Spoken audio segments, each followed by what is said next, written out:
Bonsoir et bienvenue dans les rendez-vous d'Antoine. Ce soir, j'ai le plaisir de recevoir des personnes dont vous avez déjà l'habitude de les voir sur la chaîne. Il s'agit de Nicole et Stéphane. Bonjour vous deux, comment allez-vous? Hello! Salut Antoine. Bah écoute, on est pas mal là, on est à la campagne. Oui, je vois Avec, ça, hein, Ouais, on au a pris frais. quelques jours pour préparer notre festival. ouais, avec un petit peu la pression qui monte de jour en jour, mais bon, on est ravis. Ouais, pas trop non Et plus. oui, et oui, parce que les amis, là, si vous regardez cette émission pendant la première, on est à quoi? J-4 du coup, Ouais. quelque chose comme ça. Oui, ça commence On vendredi. commence vendredi soir. Donc on sera le combien? On sera le 4 4. juillet. Ouais. Et Ouais. là on est. Voilà. Donc, petit rappel des événements, il s'agit du troisième festival de la Merveille et des Mystères. Ça se passe pas très loin de Livaro. Alors, tu me rappelleras le nom, parce qu'à chaque fois, j'oublie le nom du Carac, château. Château de Nord. Nord. Château Le Quinor, voilà. Donc, en Normandie. Et donc, ça se passe du vendredi 4 juillet au lundi 7, 5, 6, 7 juillet, oui. tout à fait. Oui. Voilà. Midi. On arrête à midi. Et on finit par une visite d'un château. D'un C'est autre ça. château. On passe de château en château, en Ouais. fait. Nous, c'est la vie, Bah hein. ouais. Donc La voici vie de Châtelain. la Gorgone. Ah, Hein. joli. Voilà. Ne regardez pas les Amimi, vous serez pétrifiés. Et voilà, Et exactement. et C'est à tu l'intérieur. t'es pas un peu inspiré là au niveau de la chevelure, Nicole, là, j'ai l'impression qu'il Donc y aujourd'hui, a un petit quelque chose, hein. Oui, ils sont côté Gorgone. C'est son côté gorgone, ouais. Voilà. Donc je fais une lecture hermétique de ce château, qui est une demeure philosophale hein, que j'ai débusquée l'année dernière. Et voilà, donc lecture symbolique d'un château qui est vraiment très intéressant au niveau des représentations. Genre, j'ai pas vu ce type de représentation ailleurs. C'est Mm, d'une mm, grande subtilité et c'est vraiment une demeure philosophale complète. mm. C'est-à-dire que tout le Oui, processus dont parlent les demeures philosophales est décrit de façon très minutieuse et très joliment, Hmm. très jolie artistiquement, Essentiellement esthétique. sur la façade. Oui, essentiellement sur la façade, mais les éléments, s'il y a quelques éléments à l'intérieur. oui, parce que pour ceux qui n'auraient pas encore suivi on va dire la philosophie de ce festival, l'âme de ce festival, on mélange conférences, Oui, diffusion de films et visite donc du patrimoine, de lieux, soit de lieux ésotériques, soit de lieux de demeures philosophales. Et c'est vrai, c'est vraiment ça l'originalité de votre festival. Ce que je vous propose, c'est qu'on va partager directement la page pour faire un rappel rapide du programme. Surtout que cette année, on commence le vendredi en plus par de la musique. Donc vas-y. Donc le vendredi, en fait, oui, on a une pianiste qui va venir jouer les gymnopédies d'Eric Satie. oui, pas que les gymnopédies. En fait, les pièces alchimiques, Voilà. les gymnopédies. Voilà. Et Ça, Yann Druet qui va venir expliquer. un décryptage en fait de ce qui se formule dans la Ouais. musique de Satie. Donc ça, c'est original. Ouais. Après, le samedi, je te laisse. Oui, ou vas-y si tu veux. Enfin, tu veux qu'on regarde peut-être le programme? Hop, allez, ouais, j'ai affiché le programme. Donc là, vous venez de décrire effectivement donc c'est la soirée du vendredi, hein, ça Oui, commence oui, Exactement. le exactement. vendredi soir, hein. Le temps de l'accueil, comme ça, on laisse arriver. Normalement, on aura tous les participants, tous les intervenants qui seront là. Mm, mm. Et du coup, tout le monde s'installera devant une soirée musicale et interprétée de façon alchimique pour mettre tout le monde déjà dans le bain. Et puis le samedi, on commencera avec, comme la thématique, c'est le monde imaginal, par une conférence de Françoise Bonnardel, qui était venue au premier festival. Ensuite, on enchaînera avec les Oui, alors Françoise Monardel d'ailleurs qui a connu Henri Corbin, hein, elle a été un peu son, enfin elle a été adoubée en fait par Henri Corbin. Elle était très jeune, mais elle l'a connu, elle était un peu formée par lui, donc elle est la mieux placée, je dirais, pour parler du concept d'imaginal qui a été inventé par Corbin. Henri Corbin, voilà, Ouais. En s'appuyant surtout sur en fait, sur l'ésotérisme soufi qu'on retrouvera avec Daniel Chouchi le dimanche. et avec la danse aussi soufi. Mais ne dévoile pas tout de suite. Alors vas-y, continue. Donc après, on aura Elisa Levaché. Levaché, tiens donc, mais ça nous dit quelque chose, ça. Donc la fille de Stéphane, qui fait des études philo, psycho, et qui présentera les pathologies de l'imaginaire. Là, on voit tous à peu près ce que ça peut donner, donc ça va être assez intéressant. Parce que l'imaginaire n'est pas forcément Non. créatif et pas forcément un accès à quelque chose qui nous dépasse. Il peut aussi, en fait, être un lieu de chaos et de désordre et de déstabilisation. Mm. Donc il y a ces deux aspects de l'imagination qu'on mettra en relief. Bon, après, on va plutôt se concentrer sur l'imagination qui apporte de l'information et qui nous aide à prendre conscience de plans qui ne sont pas simplement ceux de notre fonctionnement au quotidien. Donc l'imagination comme une faculté qu'on a, hein, de s'initier à ce qui se passe de l'autre côté du miroir, si on veut simplifier de façon imagée.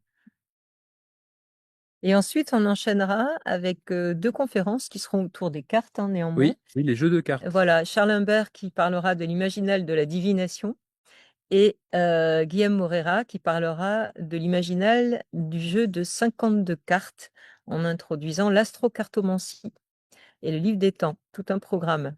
Donc, deux personnes tout à fait passionnées et passionnantes.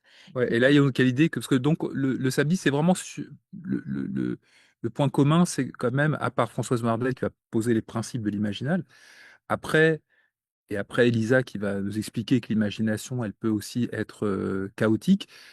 Après, donc Elisa, on va parler de l'imagination qui, en fait, Prend nous corps dans y des... prend corps dans des choses cohérentes et nous apporte des informations qui peuvent aller jusqu'à la divination, c'est-à-dire la perception de l'au-delà de l'espace et du temps, hein. Donc, aller chercher des informations dans le passé, aller chercher des informations aussi peut-être dans l'avenir. Donc ça, Charles nous en parlera, ainsi que Guilhem Morera, parce que tous les deux travaillent sur des jeux de cartes différents, mais en fait, ces deux jeux sont des jeux d'initiation, en fait, depuis la nuit des temps.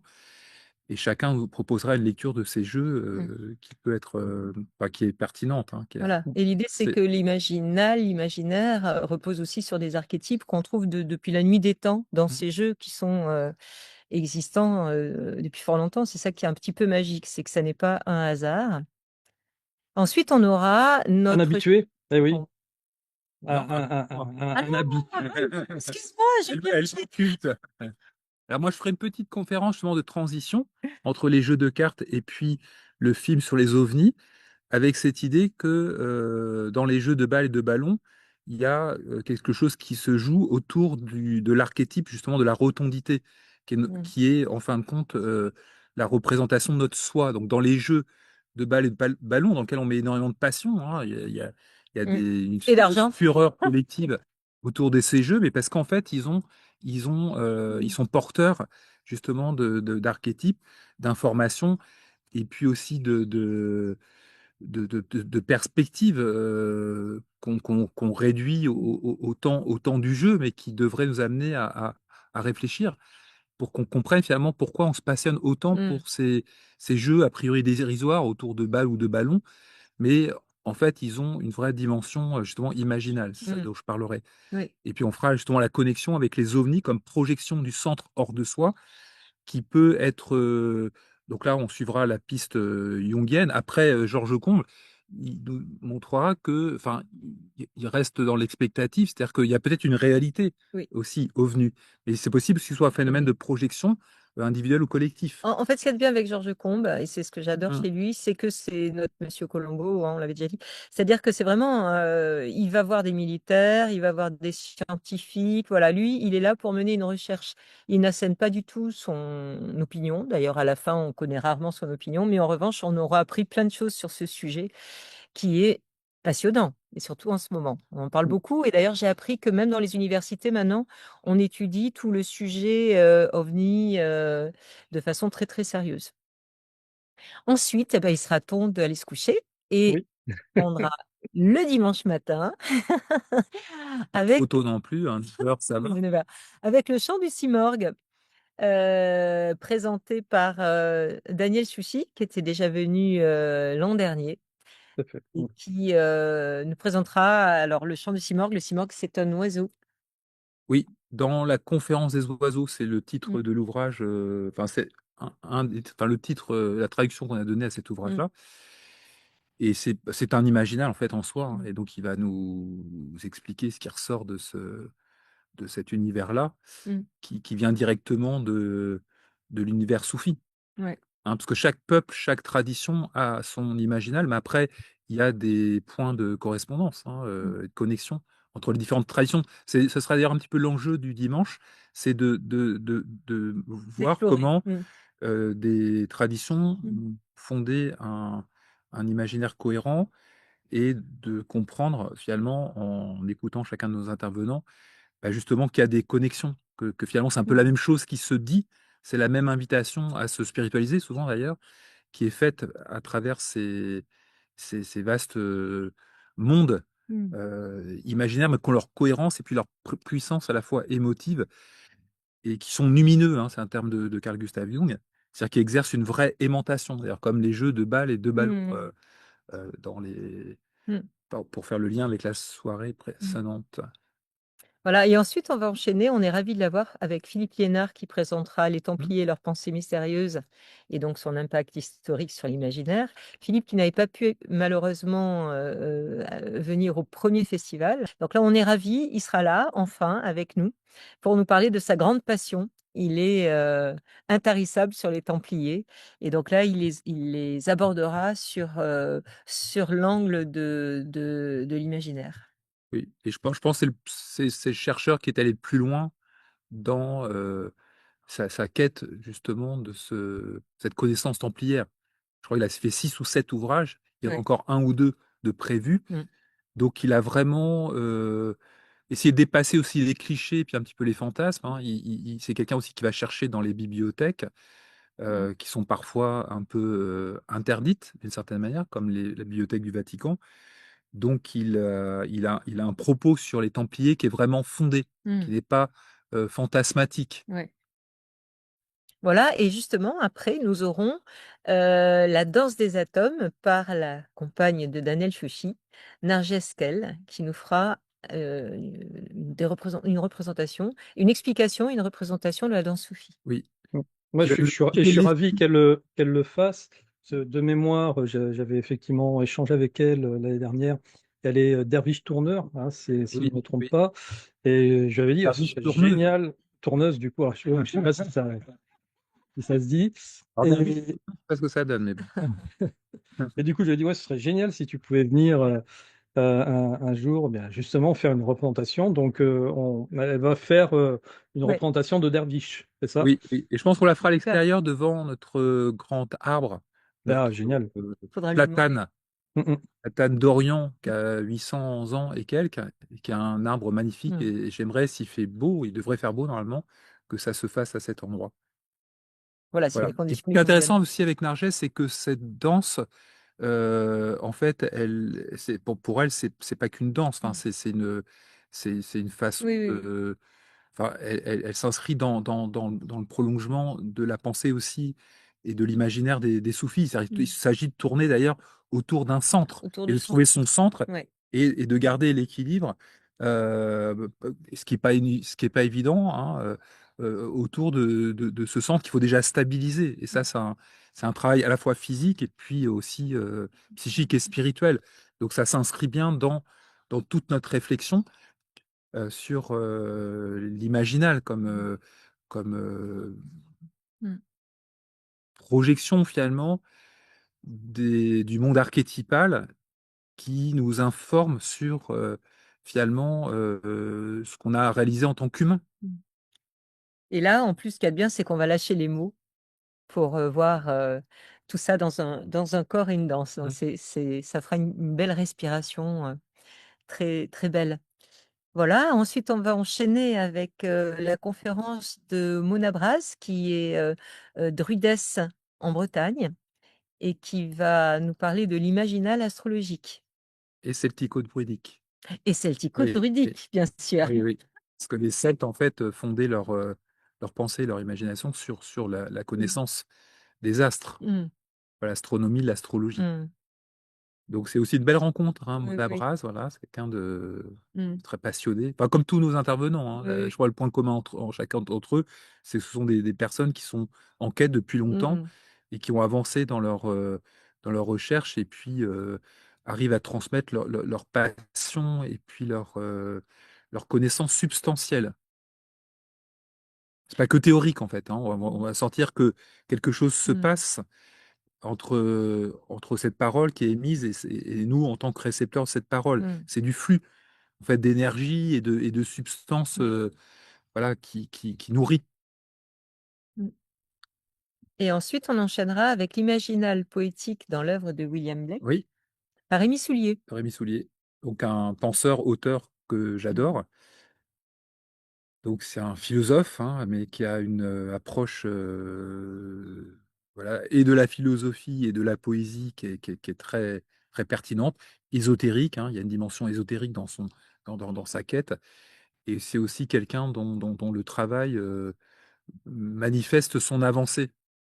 Voilà. On voit que c'est quelqu'un qui avance grâce à son travail de penseur vers une meilleure conscience, vers une conscience plus ouverte aussi des choses. Et c'est quelqu'un aussi qui est très, très connecté avec la réalité du monde et qui a un déchiffrage de tout ce qu'on subit en ce Mm. moment qui est très pertinent, Mm. très pertinent.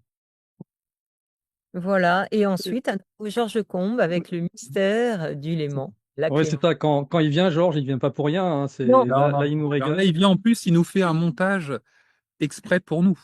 Je pense qu'il a adoré d'être là l'année dernière, c'est très bien passé. Il y a eu Ouais, très très bon feeling il était ravi. entre nous, avec les gens, etc. Donc il était ravi, donc il est pressé de venir. Mm. Et puis là, il arrive avec un matériel nouveau, avec une œuvre qu'en fait qu'il est en train de construire, hein, parce que son film sur le lac Léman, mais aussi Jean-Jacques Rousseau, c'est 7 épisodes et il va balayer des périodes de l'histoire très très intéressantes à travers sa série, parce que lui, il va nous faire un montage d'1 heure et demie maximum.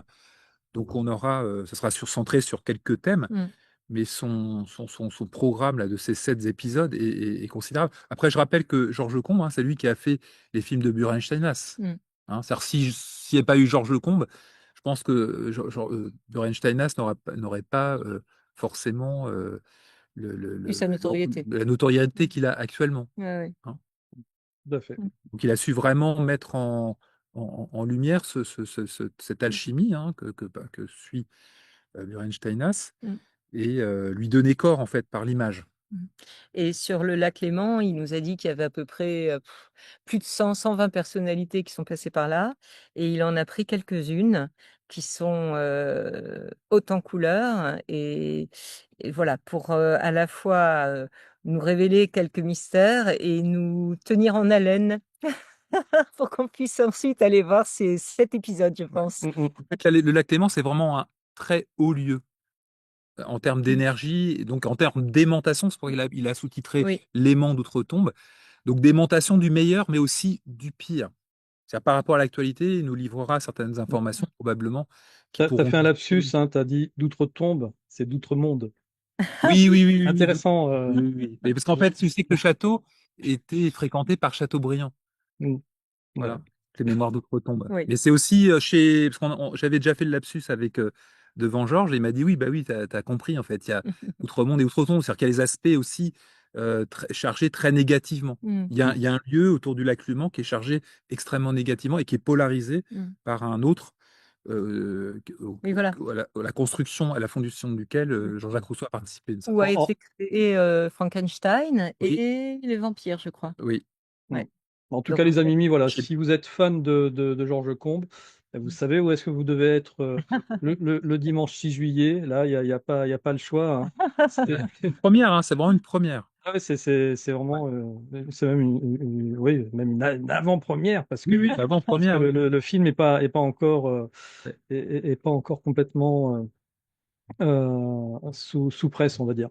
Bon, et puis le lundi 7 juillet, on en a parlé. Alors, si on va du coup du côté bien des tarifs, donc les personnes qui veulent participer à ce festival, il reste encore des places. Vous Il allez reste des sur places. Il reste Hello quelques Asso. places, oui. Alors, pour commencer par le plus simple, on va dire que les journées sont à 45 € pour les conférences, le samedi et Mhm. le dimanche. Après, on peut aussi venir, on a un voisin qui s'est inscrit pour la soirée du vendredi soir. Après, on peut s'inscrire aussi de façon détachée sur le lundi et le vendredi. Et on peut aussi prendre le festival entier pour 92 €. Voilà, Mm. c'est le tarif qui est affiché en haut là. C'est Parce ça. que Oui, oui. l'intérêt, c'est vraiment, ce qui est sympa, c'est l'imprégnation. Mm. C'est d'être ensemble pendant 2 jours et 2 demi-journées. Et il se passe vraiment plein de choses. C'est-à-dire qu'on d'abord on échange les uns avec les autres. Ce qui est sympa aussi, si les gens le peuvent, c'est de s'inscrire au repas Mm.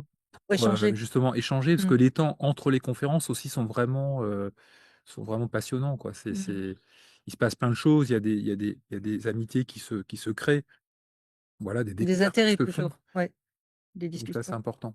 Donc après, les gens, si en fait les personnes veulent s'inscrire au pas, il faut le faire par contre assez rapidement, parce Il que y a en la fait, Thérèse logistique Marie derrière. L'Hôtel qui Mm. s'occupe de Mm. la restauration Mm. va devoir à un moment donné faire ses achats. Donc Mm. je pense qu'elle les fera mercredi ou Oui, jeudi oui, oui, au mercredi, plus il faut tard. qu'on lui dise. Donc c'est ça le plus urgent, c'est Mm. par rapport au repas. Mm. Ok. Après, Voilà. je vous laisserai regarder les amis, hein, les autres, Les les vidéos. autres tarifs pour ceux qui souhaitent prendre des. Après, il y a le téléphone de Stéphane aussi pour ceux qui veulent Oui. des Oui, infos. je l'ai vu, c'était tout en bas de la première page, ici, Exactement, voilà. avec Il est plein de aussi sur 83 Hello dedans. Asso. Ouais. Voilà. Sur Hello Asso, on le trouve aussi. Ouais, tout à fait. Bon, bah, écoutez, c'est un beau festival qui est en perspective, là, qui est en train de se préparer. Donc, vous êtes fébrile, je suppose. Pas tellement. Non, parce que là, on commence quand même à être un petit peu rodé. Parce qu'on Ouais. connaît déjà le lieu, on a un petit peu pris des habitudes au niveau de l'intense l'année dernière. Mm. Mm. Donc, moi, je suis pas trop fébrile. C'est aussi qu'on a pris quelques jours de vacances Oui, avant et ça, c'est ça aide bien. à bien être. Ah oui. Ouais. On arrive La veille, du train de Paris pour s'occuper du Mm. festival. Oui, et puis vous avez déjà fait un petit festival en immersion, là, chez nos copains Violette et Christophe aussi. oui, c'était C'est très, bien très Bien bien. mis dans le bar. Ouais, ouais. Mm. À chaque fois, ça Bah, fait ils sont là d'ailleurs, Christophe et Oui, Violette. Mm, mm. Et super. toi aussi, tu seras là. Eh Ouais, ben, tout à fait. alors, Ouais, ouais, je super, serai là là. pour faire les captations, ouais, tout à fait. Ouais. Super. Donc voilà, les amis, si vous voulez tous nous voir, eh bien, vous savez ce qu'il y a à faire. C'est de faire les quelques kilomètres qui vous séparent de la Normandie. Oui, alors d'ailleurs, si des gens viennent de Paris ou par le train à Lisieux, il faut nous Covoiturer. appeler et on va faire du covoiturage Oui. pour les emmener Mm. jusqu'à Fervaques, au château Le Quinor. Il y a à Mm. peu près 17 km, c'est pas très loin. Mais donc Oui, il il y a des faut gens qui nous ont appeler demandé. Il y pour a des nous gens qui dire étaient très quel moment motivés, on qui va venaient de chercher. loin. Et du coup, bon, déjà, on va aller chercher quelques intervenants. Et du coup, si certaines personnes ont besoin qu'on aille les chercher, Oui, oui, ça peut être on intéressant. s'organise. Effectivement, c'est pas de Simplifier navette. l'intendance. Voilà. Mm. Bon, ben, c'est super. En tout cas, ouais, moi, je suis ravi que ce troisième festival se tienne. Donc, Château euh, Le Quinor. ouais, mais vraiment, j'arriverai pas à le rentrer, hein. Quinor. Au bout, Oui. promis, au bout du 10e festival, je le dirai par cœur. Donc, vous voyez ce qu'il vous reste à faire. Ta fidélité. Oui, bah, on sera ravis de te retrouver également. Bah ouais, ouais, ça Ouais. sera un chouette moment, ouais. Ouais. Et c'est vrai que le lieu Et- est très beau, quoi, très Mm. agréable, très, très nourrissant aussi, hein. Dans tous les sens du Ouais, tous terme. les sens du terme. Très bien. Eh bien, écoutez, bon courage pour la fin des préparations. Les amis, si vous avez des questions, n'hésitez pas à les poser soit directement sous la vidéo, soit en contactant directement Stéphane. Ouais. Voilà, vous avez vu tout à l'heure le numéro s'affichait. Et puis voilà, on compte sur vous. Puis si vous avez déjà pris votre place ou si vous allez la prendre et vous allez venir, n'hésitez pas aussi à le dire. Comme ça, on pourra se retrouver au moment du festival. Ça pourrait être sympa de boire un petit verre ensemble. Voilà, Ouais. Merci Antoine, merci les amis. Et à très avec vite. plaisir. Oui, À merci très à tous. bientôt. Salut.